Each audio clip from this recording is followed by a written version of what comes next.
మానవ జీవితము అనేక ఒడిదుడుకులతో కూడుకున్నటువంటిదే. అనేక కష్ట నష్టాలు మనిషిని ఉక్కిరిబిక్కిరి చేస్తూ ఉంటాయి, ఊపిరాడనియకుండా చేస్తూ ఉంటాయి. ఇలాంటి కష్టాల సుడిగుండాలలో చిక్కుకున్నప్పుడు మనిషి సహజంగానే నిరాశ నిస్పృహలకు లోనవుతూ ఉంటాడు. మరికొంతమంది తమ జీవితాలను అంతం చేసుకుంటారు, దారి తెన్నో కానరాక. కానీ కొద్దిమంది తమకున్నటువంటి ఈ కష్టాల కడలిలో ఆ కష్టాల అనుభవాన్ని తమ జీవిత పాఠాలుగా నేర్చుకొని ఆ అనుభవములో నుంచి కొన్ని మహాద్భుతమైనటువంటి కార్యాలను సృష్టించగలిగినటువంటి వాళ్ళు, కొన్ని మహోన్నతమైనటువంటి కార్యాలకు శ్రీకారం చుట్టేటువంటి వాళ్ళు అరుదుగా ఉంటూ ఉంటారు. అలాంటి వాళ్ళలో ఒకరు పునీత విన్సెంట్ డే పాల్ గారు. ఆయన ఫ్రాన్స్ దేశంలో ఒక నిరుపేద రైతు కుటుంబంలో జన్మిస్తూ ఉన్నారు. 19 ఏళ్లకే గురువుగా అభిషేకింపబడినటువంటి ఆయన యువగురువుగా ఉన్నప్పుడు ఓడ ప్రయాణము చేసేటువంటి సమయంలో సముద్రపు దొంగల చేతిలో చిక్కుతూ ఉన్నారు. అప్పుడు దాదాపు 2 ఏళ్ల పాటు వాళ్ళ చేతిలో బానిస బ్రతకాల్సినటువంటి అవసరం ఏర్పడుతూ ఉంటుంది. ఎంతో కష్టపడ్డారు, ఎన్నో బాధలను అనుభవించారు. అది ఆయనను ఇందాక అనుకున్నట్లు నిరాశ నిస్పృహలలోనికి నెట్టివేయలేదు, కానీ సరికొత్త జీవితానికి శ్రీకారము చుడుతూ ఉంటుంది. బానిసగా జీవించినటువంటి ఆ 2 ఏళ్ల కాలంలో తన సేవల ద్వారా, తన బోధనల ద్వారా ప్రభావితుడైనటువంటి ఓ తిరుగుబాటుదారునితో కలిసి ఆయన వారి మధ్య నుంచి తప్పించుకుంటూ ఉన్నారు.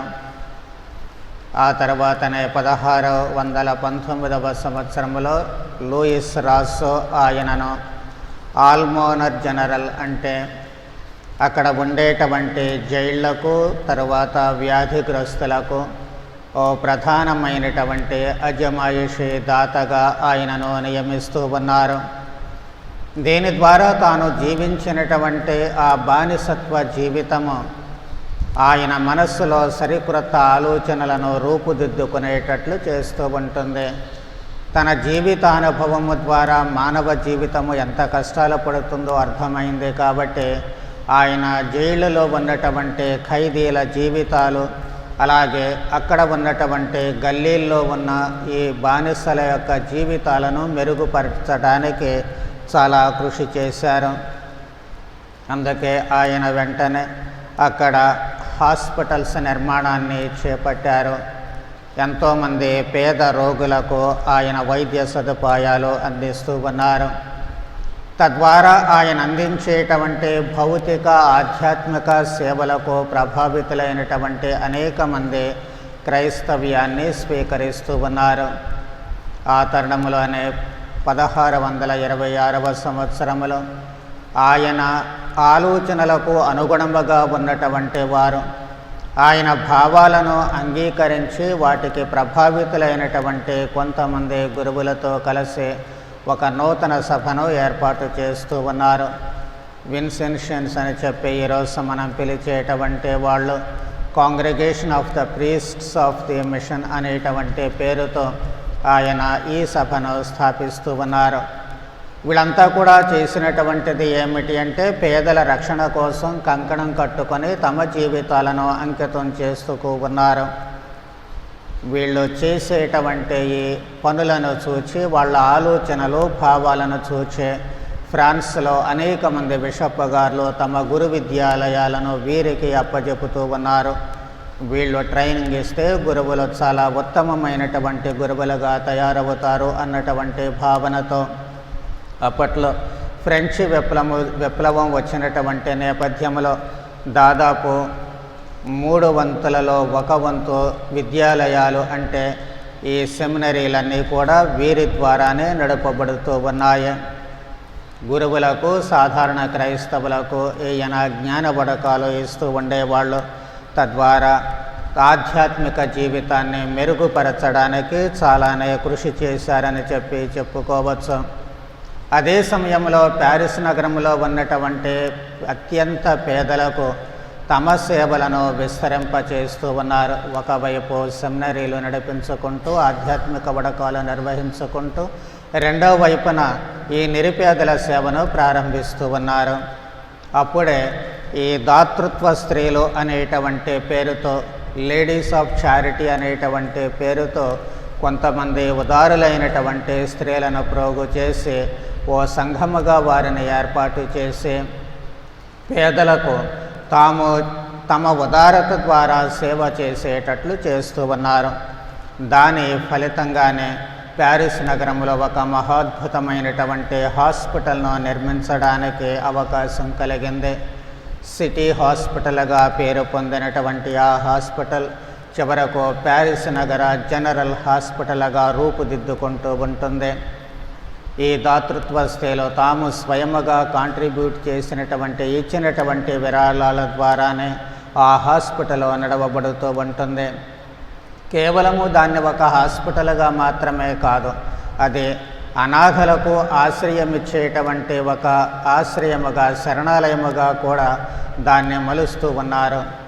చాలామంది పేదలకు, అనాథలకు అక్కడకు తీసుకొని వచ్చి ఆశ్రయం ఇవ్వడంతో పాటు ఏదో ఒక పని కల్పించేటువంటి వాళ్ళు ఏదో ఉచితంగా ఉండడానికి కాదు, కానీ అంత పెద్ద హాస్పిటల్ కాబట్టి వాళ్లకు పని కల్పిస్తూ తమ కాళ్ళ మీద తాము నిలబడగలిగేటట్లు వారు కూడా కేవలం అనాథల కాదు, తమకంటూ అండ ఉంది అనేటువంటి మనోధైర్యాన్ని వారికి కలిగిస్తూ ఉన్నారు.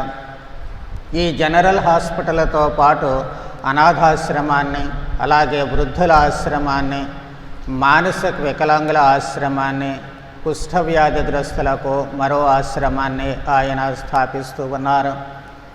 ఈ బాధ్యతలనేమో ఆయన డాటర్స్ ఆఫ్ చారిటీ అనేటువంటి అమ్మగార్ల సభకు అప్పగిస్తూ ఉన్నారు. వందల కొద్ది యువతులు ఆ రోజుల్లో తిరుగాడుతూ ఉన్నటువంటి ఫ్రెంచ్ సైనికుల బారి నుంచి కాపాడి ఈ అమ్మగారులు తమ కాన్వెంట్లోనే వారికి ఆశ్రయాన్ని కల్పిస్తూ ఉండేవాళ్ళు. అలా ఆశ్రయం కల్పించినటువంటి వాళ్ళను ఊరికే కూర్చోబెట్టి వారికి భోజనం పెట్టడం కాదు, కానీ వారి ద్వారా మళ్ళీ ఈ సూపు సెంటర్లు లాంటివి, ఈరోజు టీ స్టాల్స్ అలా అంటూ ఉంటాం, అలాగే అప్పట్లో ఆ సూపు ఎక్కువగా వాడుతూ ఉండేవాళ్ళు కాబట్టి సూప్ స్టాల్స్ పెట్టించేటువంటి వాళ్ళు, అలాగే బేకరీలో పెట్టించేటువంటి వాళ్ళు, ఈ విధముగా వారి ద్వారా ఈ Saint Vincent de Paul society పేరు మీద అనేక మాల్స్, స్టాల్స్ ఈ రోజుకి కూడా వెలుగొందుతూ ఉన్నాయి అనేటువంటిది ఆశ్చర్యమో కాదు. వీరికి ఆయనే స్వయంగా, అంటే ఇలా నడిపించేటువంటి సెంటర్లకు ఆయనే స్వయంగా వెళ్ళి ఆ సూపుల్లో కానీ లేకపోతే బేకరీల్లో కానీ ఎలాంటి పదార్థాలు వాడాలి, ఏ మోతాదులో వాడాలి, ఎలా తయారు చేయాలి అనేటువంటివి స్వయంగా చెప్పడము, పర్యవేక్షించడము ఒక విశేషంగానే మనము చెప్పుకోవచ్చు.